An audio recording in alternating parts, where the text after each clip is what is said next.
সকালে ঘুম থেকে উঠে দেখি বাহিরে বৃষ্টি হচ্ছে। আজ আমার কোনো ক্লাস নেই, বাট আমাদের ভার্সিটিতে আজ একটা প্রোগ্রাম আছে, তাই ভাবছিলাম আজ সকাল সকালই চলে যাব। কিন্তু বৃষ্টি তো থামতেই চাচ্ছিল না। আমার ফ্রেন্ডের ক্লাস ছিল তাই ও আগেই চলে গিয়েছে। আমি ঘুম থেকে উঠে ফ্রেশ হয়ে চা খেয়ে নিচ্ছি। সারাদিন বাহিরে থাকলে তেমনভাবে আর কিছু খাওয়া হবে না, তাই ভাবলাম সকালে কিছু খেয়ে যাই। ফ্রিজে রাতের ভাত ছিল তাই ভাবলাম ভাত ভাজি করে ফেলি। এখানে পেঁয়াজ, রসুন আর কাঁচামরিচ ভালোভাবে বাদামি করে ভেজে নিচ্ছি। ভাজা হয়ে এলে প্রয়োজন অনুযায়ী ভাত দিয়ে দিচ্ছি। তারপর পরিমাণ মতো লবণ দিয়ে ভালোভাবে নেড়েচেড়ে ভাতটাকে ভেজে নেব।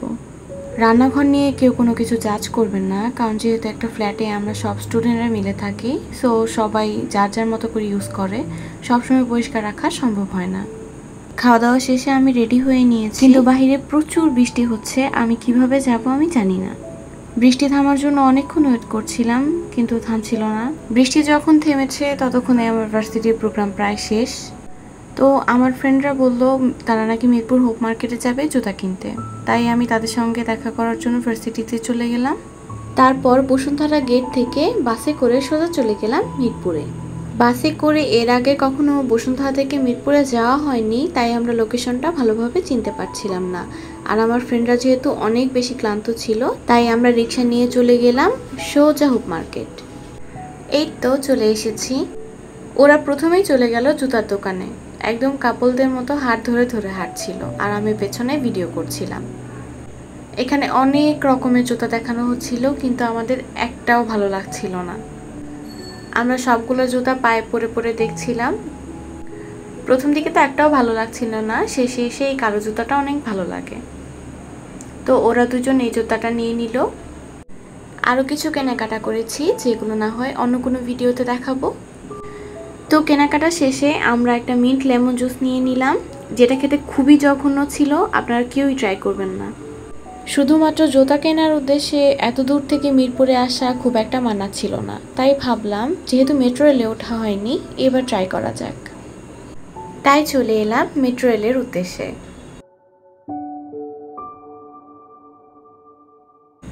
অনেকক্ষণ লাইনে দাঁড়িয়ে অপেক্ষা করার পর আমাদের টিকিট কাটার সময় চলে এসেছে। এই তো আমরা আমাদের টিকিট পেয়ে গেছি, ইয়ে! এত বেশি ভিড় ছিল কি বলবো।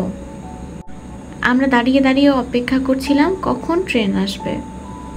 সবাই দাঁড়িয়ে দাঁড়িয়ে সেখানে ছবি তুলছিল, আমরাও তুলেছি। এই তো ট্রেন চলে এসেছে। সবাই যার যার মতো ট্রেনে উঠে পড়লাম, কিন্তু দুঃখের বিষয় সেখানে বসার কোনো জায়গা ছিল না।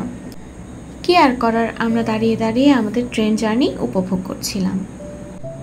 সে সময় এসে একটু বসার জায়গা পাই, তো কিছুক্ষণের জন্য বসেছিলাম। এই ছিল আমাদের মেট্রো রেলের অভিজ্ঞতা। তারপর লেগুনাতে করে সোজা চলে এলাম থানা মোড়। তারপর বাসে বসুন্ধরা, এত বেশি জ্যাম ছিল, বাস তো চলছিলই না, খুবই বিরক্ত লাগছিল। অনেকক্ষণ অপেক্ষার পর সন্ধ্যাবেলা চলে এলাম আমরা বসুন্ধরা গেটে। সেখান থেকে রিক্সা নিয়ে সোজা বাসায়। রাতে ভার্সিটিতে আমাদের যেহেতু একটা কনসার্ট ছিল, তাই আমরা কিছুক্ষণ রেস্ট নিয়ে আবার চলে গেলাম সেখানে। যেহেতু সারাদিন কিচ্ছু খাওয়া হয়নি, আমরা খুবই ক্ষুধার্ত ছিলাম, কিন্তু দুঃখের বিষয় ক্যান্টিনে কোক ছাড়া কিচ্ছু ছিল না।